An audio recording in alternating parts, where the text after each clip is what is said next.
Before his death, Don Rickles was known as Mr. Warmth, a comic who could roast presidents, movie stars, and fellow comedians without hesitation.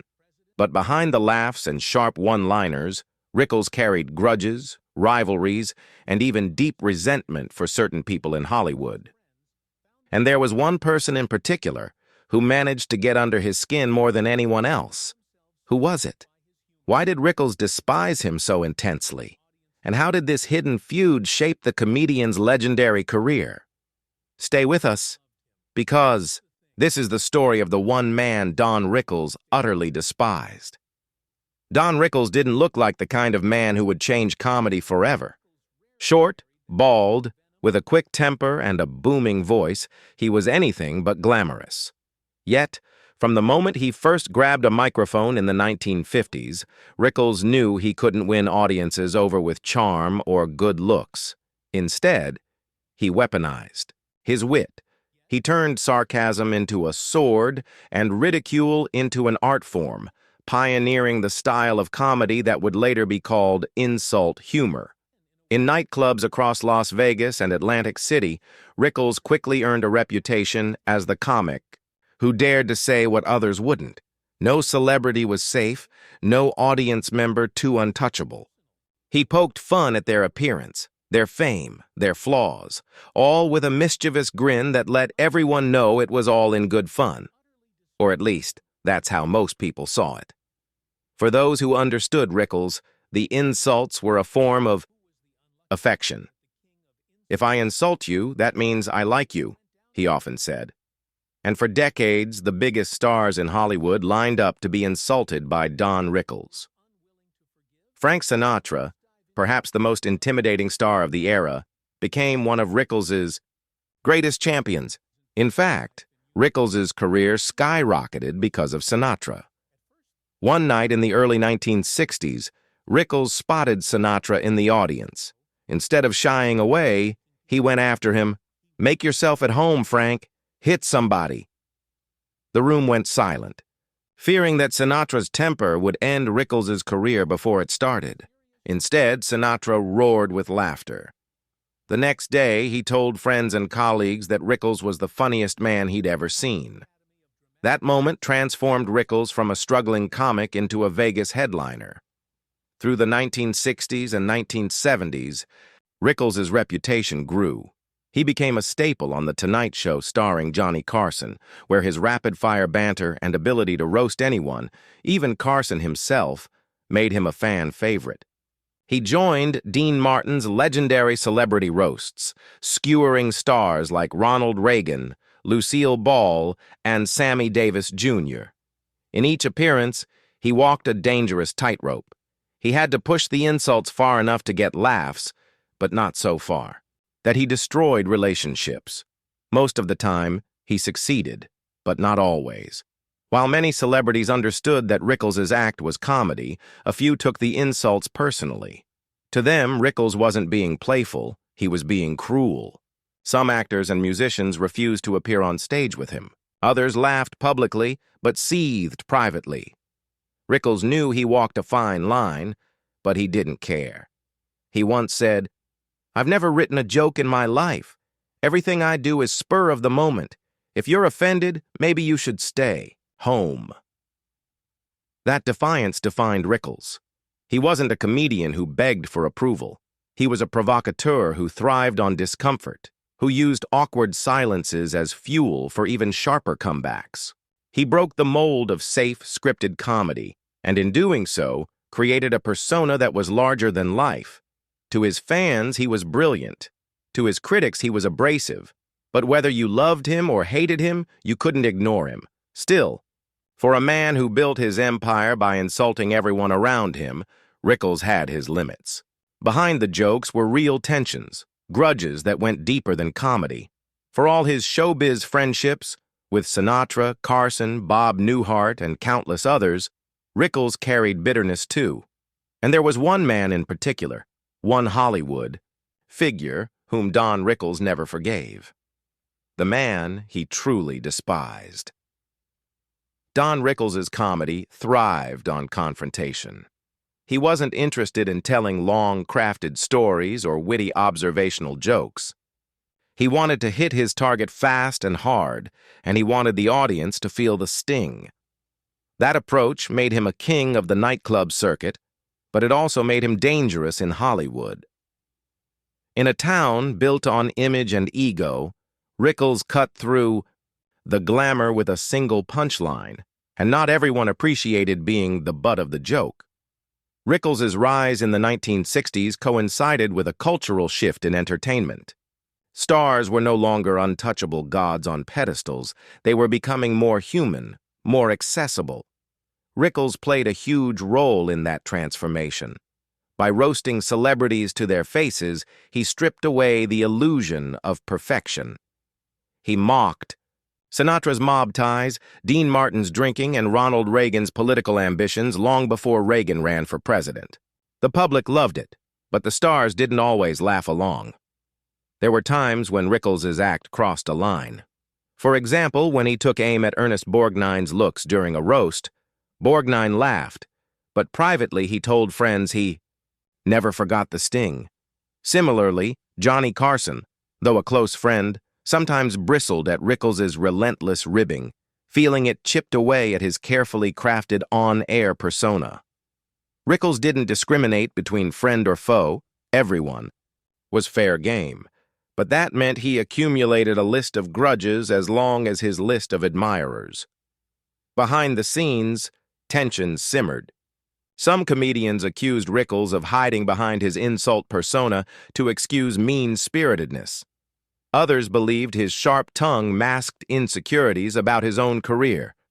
After all, while Rickles became a household name in comedy, he never quite reached the same heights as Bob Hope or Milton Berle in terms of mainstream film success. His dramatic acting career, though it included strong turns in films like Run Silent, Run Deep, 1958, and Kelly's Heroes, 1970, never matched his comedic reputation. That discrepancy sometimes fueled speculation that Rickles' bitterness toward certain Hollywood figures was rooted in professional jealousy. Rickles also clashed with the changing comedy landscape.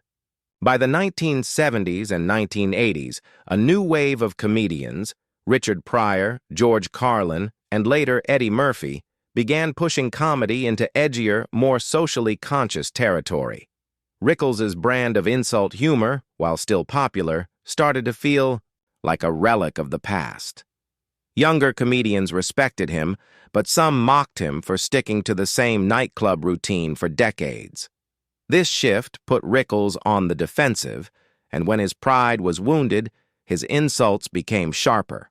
Of course, not all of Rickles' feuds were serious. Many were part of the show, exaggerated for laughs.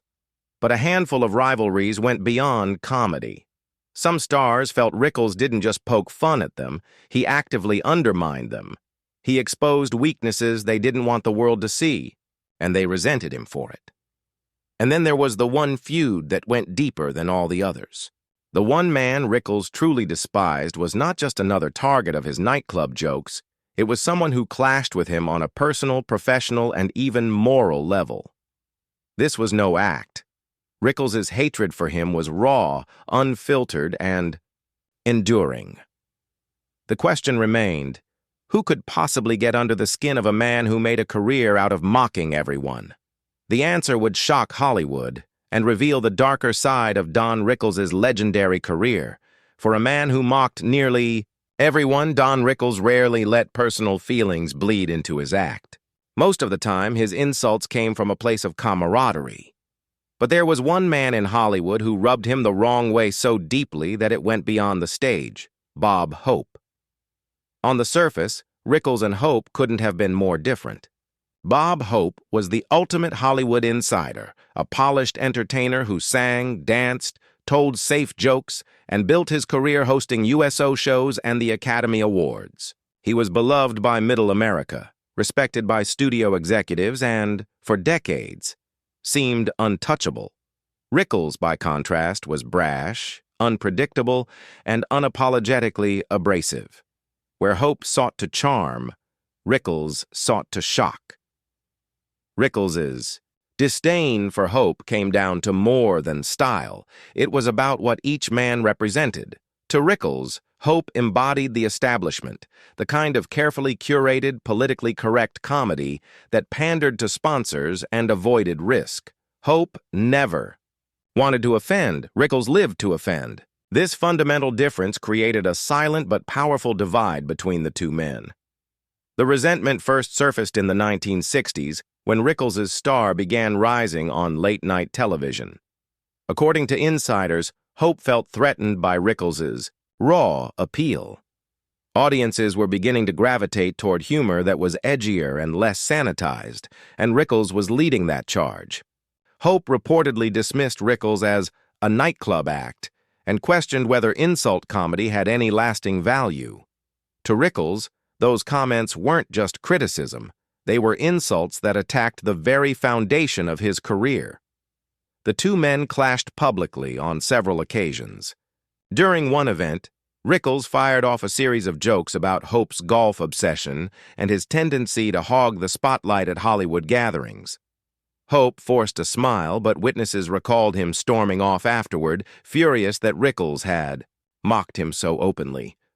Rickles, never one to back down, doubled down in later appearances, calling Hope the guy who made safe comedy safe enough to put you to sleep. But behind the humor was genuine bitterness. Rickles believed Hope used his power in Hollywood to sideline comedians he didn't like. Several insiders claimed that Rickles suspected Hope of blocking him from certain television opportunities, fearing Rickles' sharp style would overshadow his own safe brand of humor. Whether true or not, Rickles carried that suspicion with him, and it colored every interaction they had. The irony was that both men were adored by audiences, but for completely different reasons. Hope represented tradition and stability, while Rickles represented rebellion and risk. For Rickles, that contrast was intolerable. He despised the idea that Hope was held up as the pinnacle of American comedy, when in Rickles' eyes, he was recycling safe jokes and avoiding the raw honesty that made comedy powerful. Even late in his career, Rickles couldn't resist taking shots at Hope. In one of his final interviews before Hope's death in 2003, Rickles quipped, "Bob was a legend, sure, but he was also a guy who thought a golf club was funnier than me." On the surface, it was just another Rickles insult. Beneath it, though, was decades of unresolved resentment. For all his friendships in Hollywood, Don Rickles never forgave Bob Hope for what he represented. A comedy establishment that dismissed him, underestimated him, and tried to box him in. And unlike the countless celebrities who laughed when Rickles roasted them, Hope never truly laughed with him. To Rickles, that was unforgivable. When Don Rickles looked back on his career, he rarely lingered on bitterness. He preferred to tell stories that made people laugh, even if they were about rivalries. But when it came to Bob Hope, there was always a sharper edge, a flicker of truth buried beneath the jokes. That tension between the two comedians left behind a legacy that says as much about Hollywood as it does about Rickles himself. For decades, Hope represented the kind of comedy that studios, networks, and advertisers wanted. He was clean, dependable, and uncontroversial. His humor was designed to appeal to the widest possible audience. Rickles, however, had no interest in pleasing everyone. He thrived on discomfort, using insult comedy to cut through pretense and expose the egos of the rich and famous. To him, comedy was about truth, even if it hurt. The feud with Hope symbolized this larger cultural divide. In many ways, Rickles despised Hope not just as a man, but as a symbol of the comedy establishment that had dismissed him for years. Hollywood. Executives looked at Rickles and saw a dangerous wild card, someone who could embarrass sponsors or cross the line. With Hope, they saw safety and profit. To Rickles, that dynamic was proof that the industry valued conformity over authenticity. And yet, ironically, history seems to have sided with Rickles. While Bob Hope's reputation has dimmed in recent decades, many younger audiences see his humor as dated. Rickles' fearless style feels surprisingly modern. His influence can be traced directly to comedians like Howard Stern, Dave Chappelle, and Ricky Gervais, all of whom share his instinct for making audiences squirm before making them laugh. The animosity also revealed something personal about Rickles. For all his bluster, he craved respect.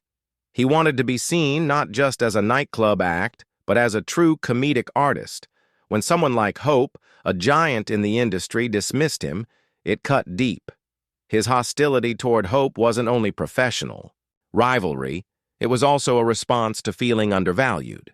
In this sense, Rickles' feud with Hope was less about hating the man and more about hating what the man represented, the gatekeepers of Hollywood who never fully embraced him. But here's the paradox. Without Hope, Rickles' edge might not have been as sharp. The existence of someone to rebel against gave Rickles purpose. His attacks on Hope, whether on stage or in interviews, reminded audiences that he wasn't afraid of sacred cows. He was willing to take shots at a man universally celebrated as a legend. That fearlessness became central to his own legend.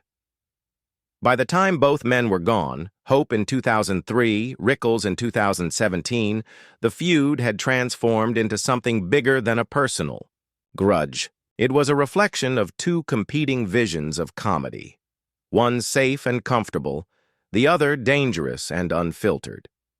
Their rivalry, in many ways, symbolized the shift in American entertainment from the polished routines of the mid-20th century to the edgier, more confrontational style that dominates today. In the end, Don Rickles' hatred of Bob Hope wasn't just personal, it was generational, cultural, and even philosophical.